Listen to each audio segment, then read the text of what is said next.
Waouh. Oh, Jésus.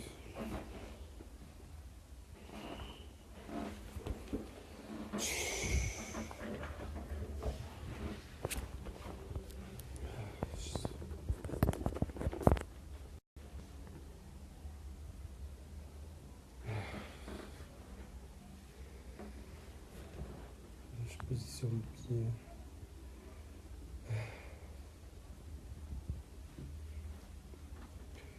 Ok.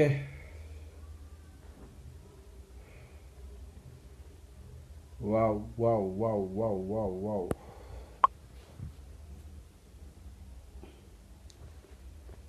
Shalom, shalom, shalom. Euh, Bonsoir une fois de plus à tous ceux qui ont l'habitude d'écouter ce direct.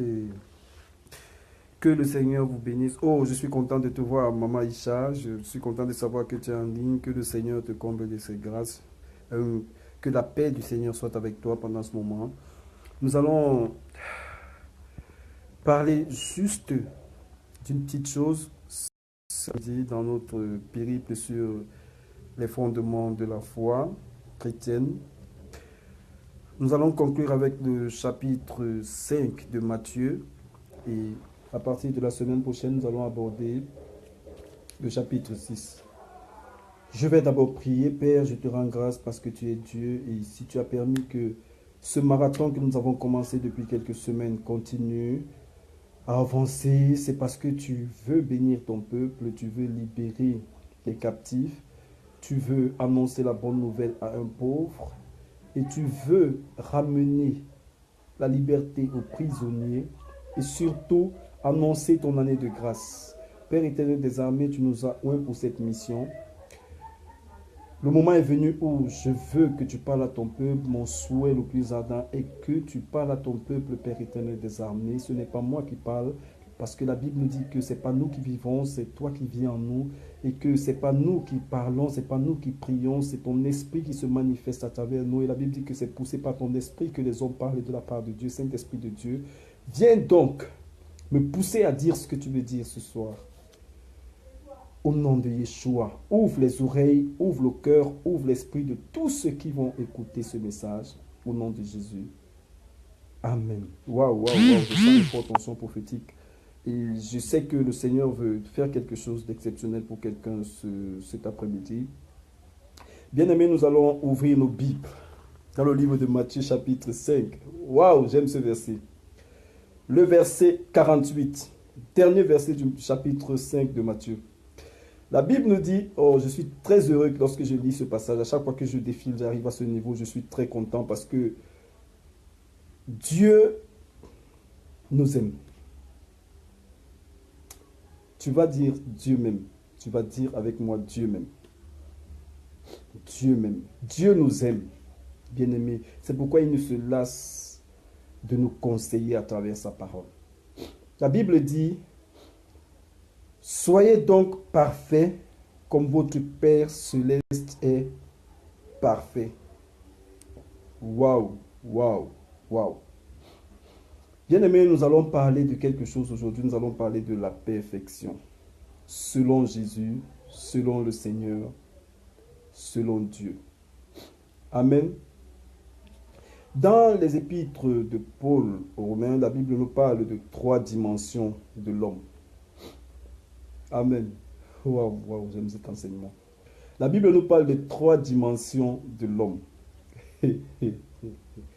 Aujourd'hui, nous allons aborder un aspect délicat dans l'Église et qui fait que l'Église manque totalement de puissance. Parce qu'aujourd'hui, lorsqu'on va comparer l'Église primitive à l'Église contemporaine, nous constatons qu'il y a un grand gap. C'est-à-dire il y a une différence notoire et manifeste. Parce que l'Église primitive marchait selon les principes de Jésus et l'Église d'aujourd'hui marche selon les principes de Jésus à 30% et 70% selon les principes des hommes. Bien-aimé, Dieu a besoin d'une église sainte. Dieu a besoin d'une église parfaite. Dieu a besoin d'une église faite à son image et à sa ressemblance.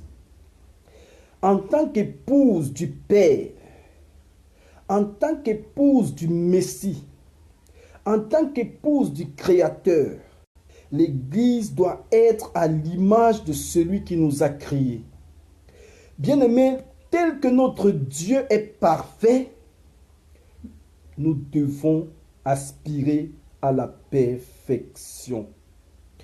Le problème dans l'église aujourd'hui, c'est que la plupart des chrétiens ont franchi la troisième dimension de l'homme.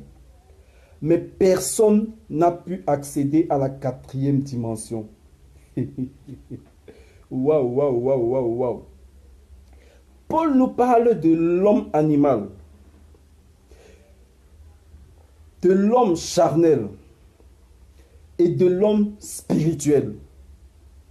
Ici, Jésus est en train de nous parler de l'homme parfait, c'est-à-dire une quatrième dimension qui est au-delà des trois dimensions qu'on retrouve à l'intérieur de l'Église. C'est pourquoi celui qui accède à la quatrième dimension, je vais choquer quelqu'un. Je dis celui qui accède à la quatrième dimension devient Dieu. La quatrième dimension, celle de la perfection, est cette dimension où l'homme arrive à ressembler à Dieu, où l'homme quitte sa nature, il quitte sa conversion, il quitte son accès à la spiritualité et il monte à la dimension de Dieu. C'est-à-dire celui qui est capable d'ordonner aux choses et elles arrivent. Il est capable de déclarer une chose, elle s'opère. Bien-aimé, je vais te choquer cet après-midi. Oh Seigneur, Seigneur, parle à ton peuple. Regardez un peu comment Paul marchait. Pierre, Jean, Jacques, Philippe et tous les autres. La Bible nous dit que ces personnes-là étaient permanemment en contact avec le ciel, de sorte qu'elles faisaient des choses qui dépassaient l'entendement humain. La Bible nous parle de Pierre qui se retrouvait en train de sortir de chez lui et on étalait les malades et les possédés d'un côté et de l'autre.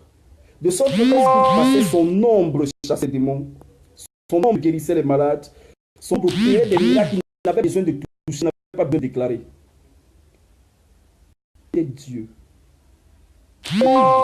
Bien-aimé, si tu peux redevenir l'image parfaite de Dieu en abandonnant ta vie actuelle, tu peux y arriver, bien-aimé. Sache que rien ne pourra plus te résister.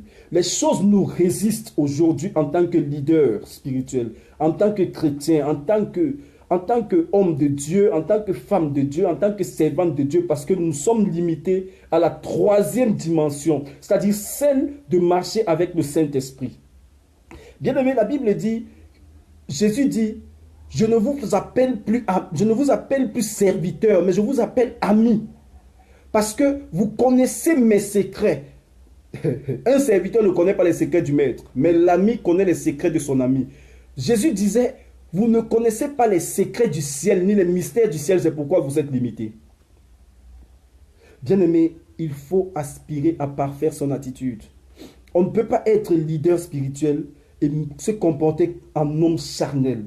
On ne peut pas vivre en tant qu'homme spirituel et avoir des attitudes typiquement charnelles. Bien aimé, la Bible dit qu'il faut que la chair meure avec ses passions. un homme de Dieu, un serviteur de Dieu, un chrétien qui demeure encore attiré par les œuvres de la chair, attiré par les choses du monde, qui a le regard encore des ambitions charnelles, des désirs charnels. Oh, je veux être prospère sur la terre. Bien-aimé, tu n'as pas besoin d'être prospère sur la terre parce que en tant qu'enfant de Dieu, en tant qu'oint de Dieu, tu es déjà prospère. Dieu t'a déjà béni. Bien-aimé, notre problème, c'est que nous ne comprenons pas. Nous cherchons une bénédiction que nous avons déjà acquise en devenant chrétiens. Nous cherchons une bénédiction dont nous sommes propriétaires alors que nous l'avons entre les mains.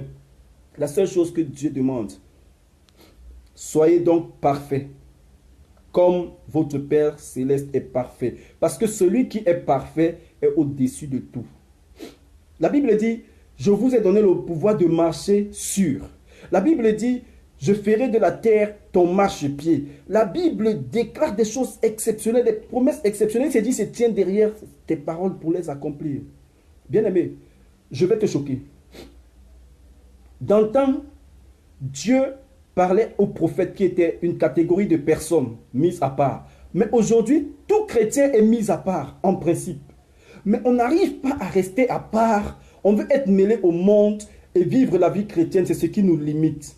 Bien-aimé, si tu te mets à part, si tu décides de ne plus te comporter comme hier, si tu décides de ne plus ressembler à tes frères naturels, si tu décides de ne plus ressembler à tes amis, tu décides de ne plus ressembler à ce monde, et que tu veux ressembler à Christ, crois-moi, rien ne pourra te résister. Il y a une quatrième dimension à laquelle tu vas accéder, celle de Dieu. Bien-aimé, la Bible me dit que Élie avait simplement déclaré. Il n'a pas dit, Seigneur, arrête la pluie. Il dit, sur ma parole. Ça veut dire que cet homme n'était plus un homme spirituel, c'était un Dieu. Parce que Dieu seul commande à la nature. Dieu seul commande à la nature. La Bible dit, lorsque Moïse était devant la mer, Dieu avait fait de Moïse un Dieu.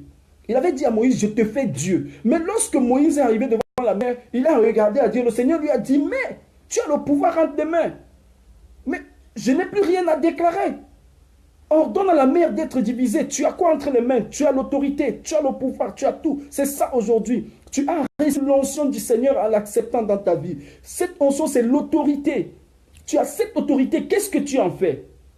Le problème, c'est que nous avons l'autorité du Seigneur, mais nous ne l'entretenons pas comme il faut. Nous ne cherchons pas à être parfaits. Nous ne cherchons pas à mener une vie de sainteté. Nous demeurons dans la vie de sanctification, mais nous n'aspirons pas à la sainteté.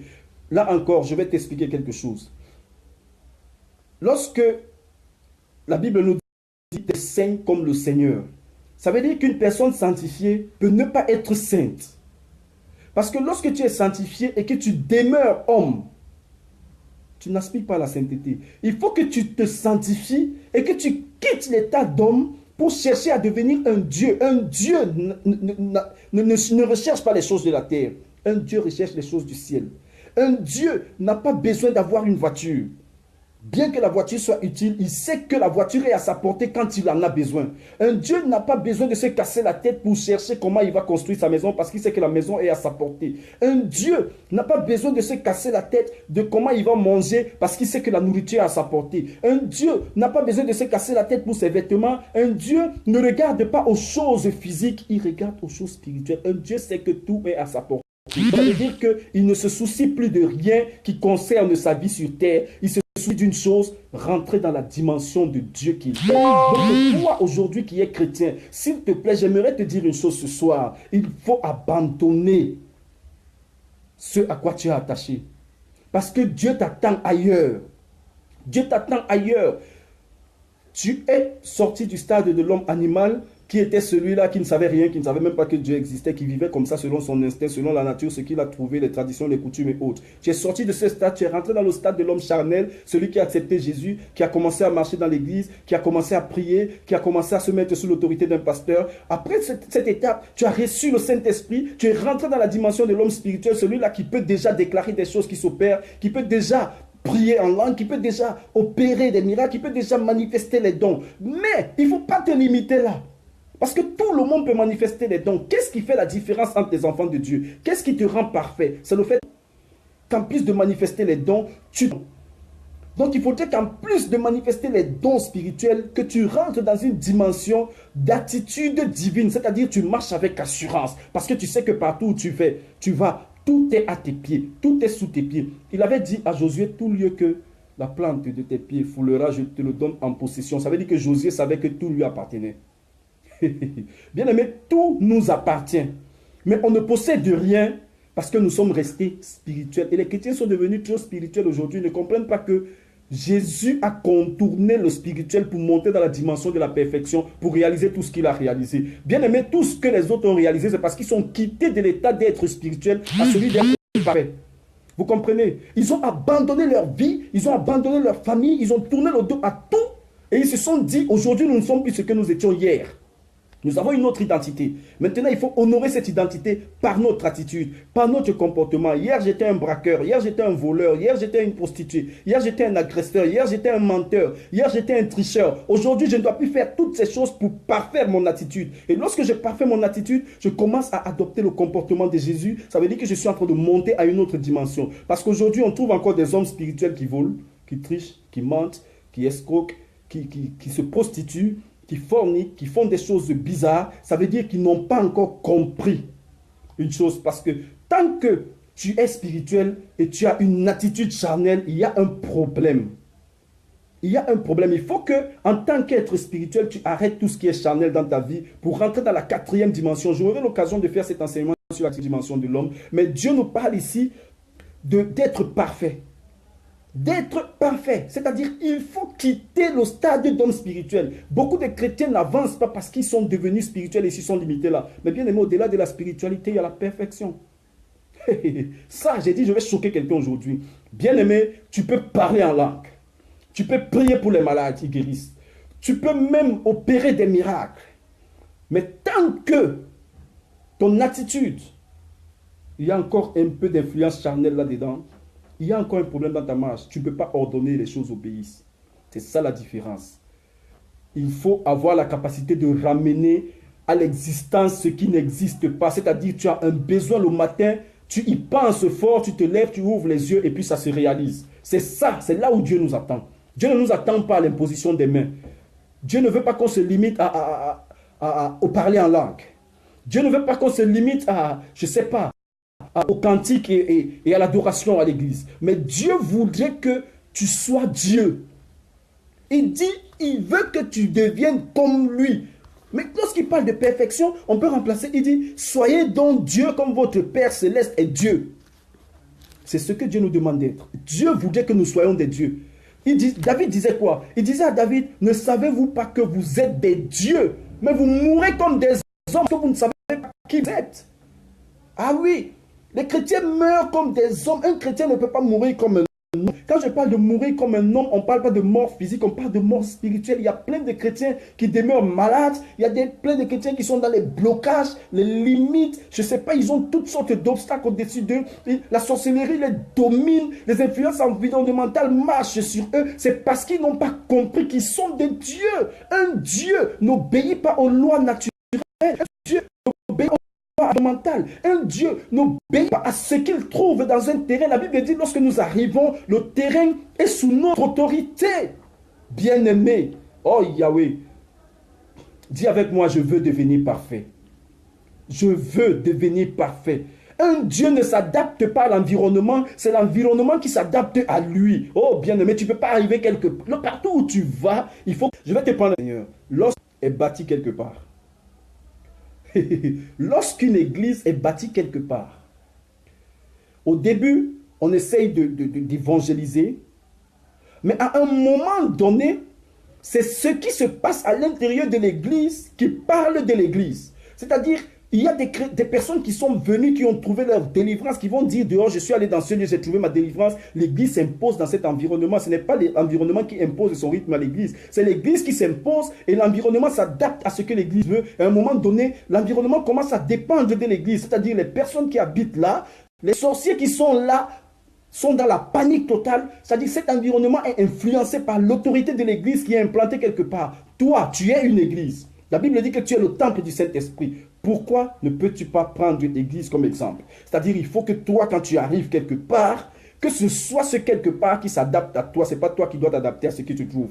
Si tu arrives dans un milieu de prostituées, tu es là pour les convertir. Si tu arrives dans un milieu de délinquants, tu es là pour les convertir. Tu n'es pas là pour devenir ce qu'ils sont. Si tu arrives dans un milieu d'incirconcis, d'inconvertis, tu es là pour les convertir. Ce n'est pas toi qui vas quitter ton stade de converti à celui d'inconverti. Bien-aimé, il faut comprendre que tu es Dieu. Il faut comprendre que tu es Dieu. Tu es un homme appelé à être parfait. Mais il faut que tu arrives à parfaire ton attitude en t'attachant à la parole de Dieu, en t'attachant à la pensée de Dieu, en essayant d'obéir aux principes de Dieu. Certains chrétiens pensent aujourd'hui que peut-être parce qu'ils ne sont pas en train de poser des actes sexuels, bien aimé, c'est une très bonne chose. Mais si en évitant les actes sexuels, tu es un menteur, tu es hypocrite, tu n'es pas sanctifié. Et puis la sainteté est encore loin de toi. Il y a des chrétiens qui pensent que quand ils ne volent pas, ça veut dire qu'ils sont parfaits. Mais si tu ne voles pas et que tu es avec des femmes, bien aimé, tu n'es pas sanctifié.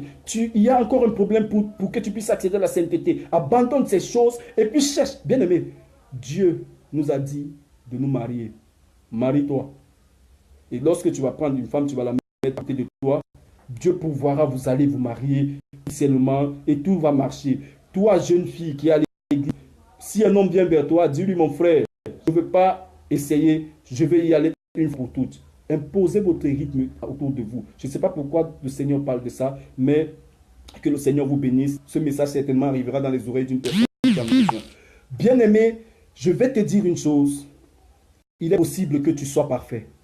Il est possible que tu redeviennes le Dieu que tu devais être. Il est possible que tu redeviennes cette personne qui peut marcher à l'image de Jésus. La Bible nous dit que Jésus allait sur la montagne. Mais pendant qu'il était sur la montagne toute la nuit, bien aimé, tout ce qu'il avait suivi était en bas, il attendait. Oh Seigneur, évitons de devenir décevants. Luttons. Parce que c'est nous-mêmes, les hommes de Dieu, les chrétiens, les servants de Dieu, qui décevons les gens. Bien aimé, regardez comment est-ce que les gens se mobilisent quand on annonce l'arrivée d'un homme de Dieu qui n'est pas connu quelque part. Tout le monde veut aller en se disant, ah, peut-être celui-là va m'apporter le miracle. Celui-là va faire ceci, celui-là va faire cela. Après, lorsque tu arrives, ton attitude est-elle celle que tu dois afficher? Est-elle celle de Jésus? Parce qu'en fait, nous sommes restés spirituels. C'est bien d'être spirituel. Mais Jésus n'a plus besoin des personnes spirituelles. Ça, c'est dépassé depuis. S'il nous a envoyé le Saint-Esprit, nous sommes d'office spirituel. Il a besoin maintenant des personnes parfaites. Il a besoin des personnes parfaites. Parce que lorsque nous avons reçu le Saint-Esprit, nous devenons automatiquement spirituels. Mais un homme spirituel peut encore être une personne qui marche selon la chair, pas selon l'esprit. C'est pourquoi Paul disait, vous avez l'esprit, mais marchez selon, laissez que l'esprit vous guide. Ne marchez pas selon la chair. Ça veut dire que pour une personne qui a l'esprit, il est possible que son attitude soit charnelle. Mais celui qui a dépassé le stade de l'esprit, oh, j'ai dit je vais révolter ta foi aujourd'hui. Celui qui a dépassé le stade de l'esprit, qui aspire à la perfection, ne peut plus être guidé par la chair. Parce que la chair a été vaincue avec toutes ses passions. Waouh! Le Seigneur te parle aujourd'hui. Le Seigneur te parle. Je dis, celui qui a traversé le stade d'homme spirituel, qui aspire au stade d'homme parfait, ne peut plus avoir la chair comme une influence. Parce que vous savez, il y a toujours un lien entre la chair et l'esprit. Parce que lorsqu'on quitte du stade de la chair pour rentrer dans le stade de l'esprit, c'est l'étape suivante. Ça veut dire qu'il y a une frontière entre les deux. Et il y a des personnes qui sont rentrées dans la dimension de l'esprit. Il y a une partie d'eux qui est restée encore dans la dimension charnelle. Ça fait que, bien qu'étant homme spirituel, leur comportement ne reflète pas du tout l'esprit. Ça veut dire qu'ils ne se laissent pas guider par le Saint-Esprit, ils ne se laissent pas guider par l'esprit qu'ils ont reçu, ils se laissent guider par leurs émotions, par les désirs charnels, par ce qu'ils ressentent, par l'amour de leur passé. Parce que si tu continues à aimer ton passé, l'esprit n'a pas encore pris le dessus sur ta vie. Il faudrait que tu arrêtes d'aimer ton passé, que tu commences à aimer l'avenir. Et l'avenir, c'est quoi? C'est le royaume des cieux. L'avenir, c'est quoi? C'est la vie éternelle. Si tu as l'amour de la vie éternelle, le désir d'avancer avec Dieu, c'est-à-dire si tu déchires au fond de toi tout ce qui te lie à l'orgueil, au snobisme, parce qu'aujourd'hui, je vais un peu parler de cet aspect en une minute, après nous allons conclure. Beaucoup d'entre nous faisons l'œuvre de Dieu par snobisme, parce qu'on veut se faire connaître, on veut se faire remarquer, ce n'est pas parce que nous voulons faire la promotion de Jésus. Il y a un problème aujourd'hui, il faudrait qu'on revienne dans l'œuvre de Dieu, non pas parce qu'on cherche une identité là-dedans, mais parce que nous venons faire la promotion du Seigneur Jésus. C'est lui qui est Dieu. C'est lui qui est le chef de l'Église. C'est lui qui est le patron de l'Église, ce n'est pas nous. Il nous a envoyés comme missionnaires. Un missionnaire a un mandat pour exécuter des ordres. Un missionnaire ne donne pas les ordres, il exécute des ordres. Un missionnaire est au service du peuple de Dieu. C'est-à-dire tu es une personne intermédiaire par qui Dieu passe pour exécuter son plan sur la vie de son peuple. Donc tu n'es rien. Excusez-moi de le dire comme ça. Moi, je sais que où je suis assis là, aujourd'hui, en tant que serviteur de Dieu, je ne suis rien. Je ne suis qu'un miroir qui est le reflet de Jésus. Que je dois me battre pour que j'accède à cette dimension où Jésus, je dois le refléter le matin, à midi, le soir, la nuit, en toute heure. C'est ça que Dieu nous demande. En tant que chrétiens, nous sommes le miroir qui doit refléter Jésus. Il nous dit, nous sommes des lumières. Nous revenons encore sur cet aspect. C'est ça la perfection. Devenir une lumière, le reflet du Seigneur Jésus. Marcher à l'image de Jésus. Être parfait comme Dieu est parfait. Bien-aimé, si tu avais focalisé ta vie chrétienne au fait que tu es devenu un être spirituel, dis-toi qu'au-delà de l'être spirituel, il y a une dimension qui est au-dessus de l'être spirituel. Un homme parfait ne tombe pas malade. Un homme parfait, bon, tu peux avoir un malade, la chair, elle est chair, la chair est liée à la terre, tu peux être malade, mais ce n'est pas une maladie qui peut t'amener à la mort, parce que tu as vaincu la maladie à la croix à travers Jésus. Bien-aimé, un homme parfait ne peut pas être dominé par un esprit qui l'influence et qui l'empêche d'avancer avec le Seigneur.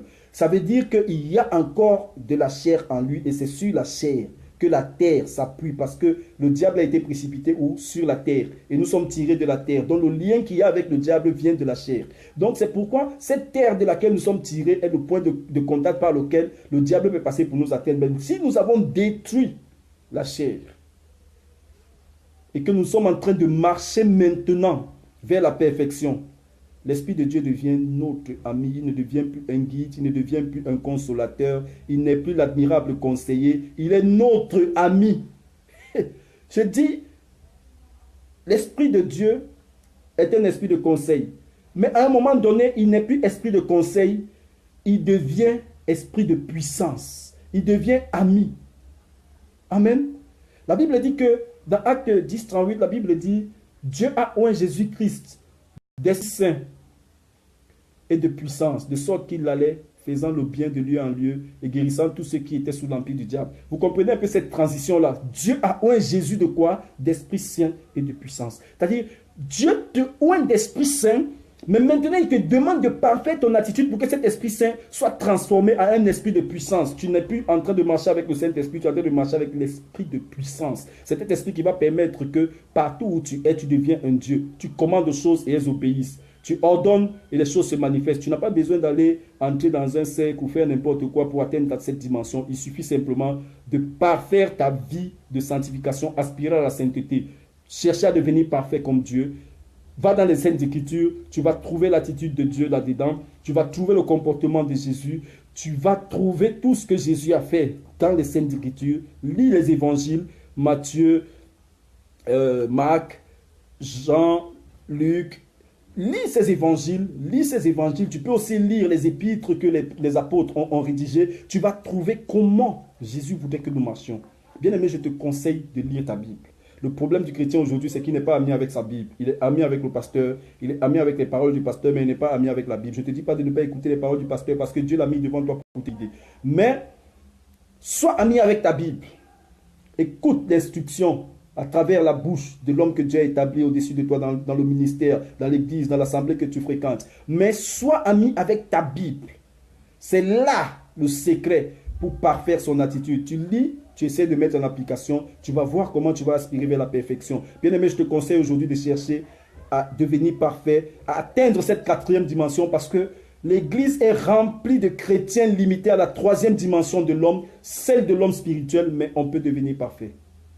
Il est possible de devenir parfait. Que Dieu te bénisse, que Dieu te fortifie, que Dieu Que Dieu sanctifie ta vie, que Dieu corrige ta vie, que Dieu te restaure totalement et que Dieu te remplisse de force pour aspirer à la perfection. Shalom, shalom, shalom. Sois béni ce soir au nom de Yeshua. Amen. À très bientôt.